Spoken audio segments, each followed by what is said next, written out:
सर्वप्रथम पेरियार जी के जन्म दिवस की हार्दिक मंगल कामनाएं। पेरियार जी ने जीवन भर ब्राह्मणवाद का खुलकर विरोध किया।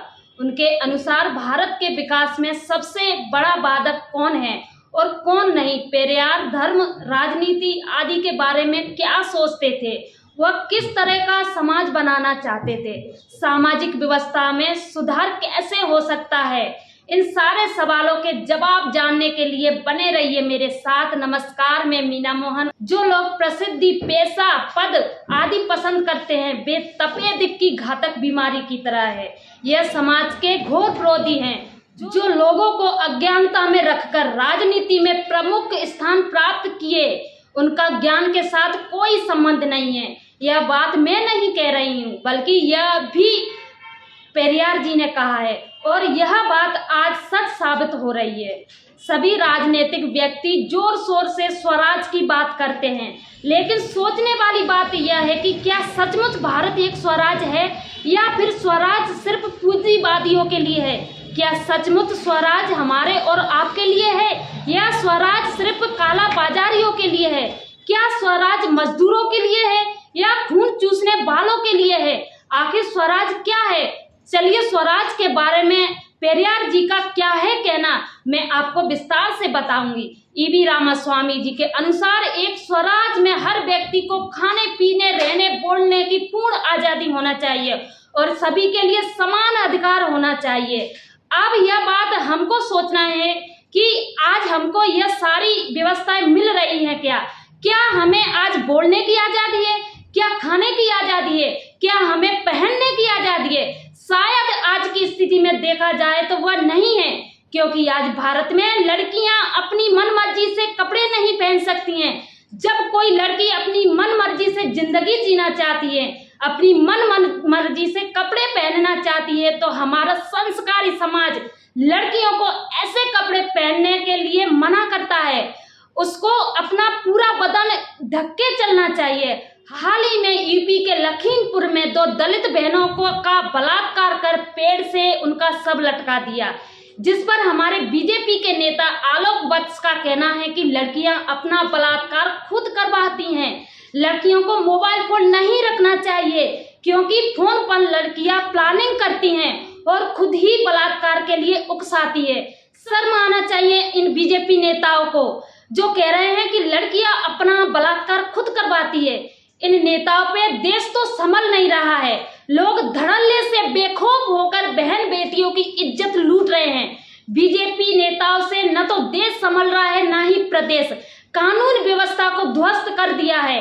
अब इन पे जब कुछ हो नहीं रहा है तो लड़कियों को ही दोषी बता रहे हैं और कह रहे हैं कि ये लड़कियां अपना बलात्कार खुद करवाती है। यह ढोंगी भारत में झूठे स्वराज की बखान करते हैं। हम कहते हैं कि भारत में कहीं नहीं है स्वराज। अब बात करते हैं कि ईवी रामास्वामी धर्म के बारे में क्या सोचते थे। चलिए उसका भी मैं आपको जवाब दूंगी। आज ईवी रामास्वामी जी की यह बात बिल्कुल सच साबित हो रही है कि जो काम नहीं करते, दूसरों के परिश्रम पर जीते हैं, वह लोग उच्च जाति के हैं। जो लोग मेहनत करके दूसरों को लाभ प्रदान करते हैं और जानवर के समान बिना आराम किए और बिना खाए पिए कड़ी मेहनत करते हैं, उन्हें निम्न जाति का कहा है। पेरियार जी कहते हैं कि जो ईश्वर और धर्म के में विश्वास रखता है वह आजादी हासिल कर ही नहीं सकता। ऐसा मैं नहीं कह रही हूँ, बल्कि पेरियार जी ने कहा है। आज भारत धर्म और अंधविश्वास में इतनी भयंकरता से जकड़ा हुआ है कि विज्ञान के लिए कोई स्थान ही नहीं है। ब्राह्मणों ने धर्म, पुराणों और शास्त्रों की सहायता से शूद्रों को वेश्याओं की औलाद बताया है।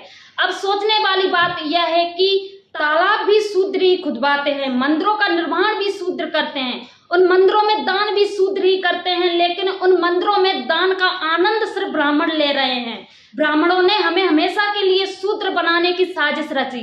उस साजिश के तहत शूद्रों को दास बना दिया गया और अपनी उपजाति की सुरक्षा के लिए मंदिरों और देवताओं को बनाया है। आज धनी लोग, शिक्षित लोग, व्यापारी, पुरोहित, ऊंची जाति के लोग धर्म और शास्त्र से लाभ उठा रहे हैं। इसी ईश्वर के नाम से, धर्म के नाम से इन पाखंडियों ने अपना उच्च स्तर बना रखा है। भारत को जाति व्यवस्था के द्वारा सदियों से ये लोग बर्बाद करते आए हैं। पेरियार जी के अनुसार शूद्र इस देश के मूल निवासी हैं और भारत के प्राचीन शासक है, लेकिन ब्राह्मणों ने शूद्रों को चौथे पायदान पर पहुंचा दिया है। पेरियार जी ने कहा है कि जब सभी मनुष्य जन्म से बराबर हैं तो यह कहना ब्राह्मण ही उच्च है और दूसरे सब नीचे है, यह बात बिल्कुल बकवास है और झूठी है। यह हमारे साथ बहुत बड़ा धोखा है। पेरियार जी ने ब्राह्मण धर्म को नकारा है, उसकी तीखी आलोचना की है। अब बताते हैं कि आखिर पेरियार जी के अनुसार धर्म कैसा होना चाहिए।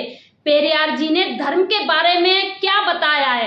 एक धर्म को प्यार को बढ़ावा देने वाला होना चाहिए, उसे हर एक को दूसरे की सहायता करने के लिए प्रेरित करना चाहिए, उसे हर एक को सत्य का सामना करने के लिए प्रेरित करना चाहिए। दुनिया के लिए ऐसे ही धर्म की आवश्यकता है जिसमें सारे गुण विद्यमान हो। एक सच्चे धर्म का इसके सिवा और कोई महत्व हो ही नहीं सकता। पेरियार जी ने कहा है कि धर्म के ठेकेदारों ने ईश्वर को आजाद नहीं छोड़ा है। आखिर इन ठेकेदारों को मंदिर क्यों चाहिए? यह पूजा क्यों करना चाहते हैं? यह एक पत्नी, गहने, आभूषण, हीरे क्यों चाहते हैं? यह मंदिरों के पुजारी देवदासियों का आनंद क्यों ले रहे हैं? इन पाखंडियों की वजह से ईश्वर के अस्तित्व पर प्रश्न खड़े किए गए हैं। आखिर इन सभी सवालों के जवाब देने के लिए कोई ईश्वर आगे क्यों नहीं आया?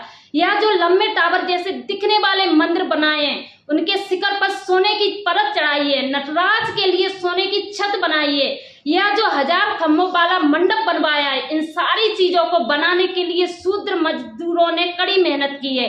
क्या इनमें से किसी भी मंदिर और धर्म स्थलों के लिए जो दान दिया है, उनमें से एक भी ऐसा कोई ब्राह्मण है जिसने इन चीजों को बनाने के लिए कोई दान किया हो?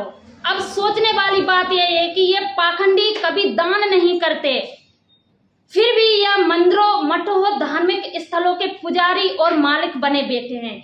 यही कारण है कि आज लोग साहस पूर्वक भगवान को चुनौती देने के लिए आगे आए हैं। पेरियार जी का कहना है कि ईश्वर ने लोगों का कुछ भला नहीं किया है, इसलिए हम भगवान के अस्तित्व पर प्रश्न खड़ा करते हैं। मैं दावे के साथ कह सकता हूं कि ईश्वर कहीं नहीं है।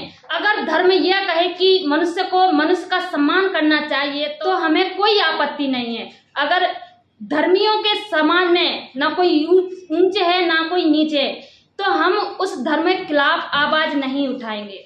अगर धर्म यह कहे कि किसी को भी भगवान की पूजा करने के लिए कोई खर्च देने की जरूरत नहीं है, तो हम भगवान का विरोध नहीं करेंगे। आपको ईश्वर के नाम पर मूर्ख बना रहे हैं, वे आपको अंधविश्वासी बना रहे हैं। ब्राह्मणों ने शूद्रों को अपृश्य कहा है और खुद आरामदायक जीवन जी रहे हैं।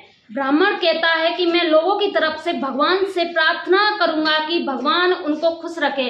ऐसा कहकर लोगों को मूर्ख बनाते हैं। मैं इस दलाली की व्यवस्था की दृढ़ता से निंदा करता हूं और मैं आपको चेतावनी देता हूं कि इस तरह के ब्राह्मणों पर विश्वास ना करें। फिलहाल इस वीडियो में इतना ही। आपकी इस खबर पर क्या राय है, अपने सुझाव हमें कमेंट बॉक्स में जरूर दें और वीडियो को अपने दोस्तों व रिश्तेदारों में ज़्यादा से ज़्यादा शेयर करें। चैनल को सब्सक्राइब करें। नमस्कार।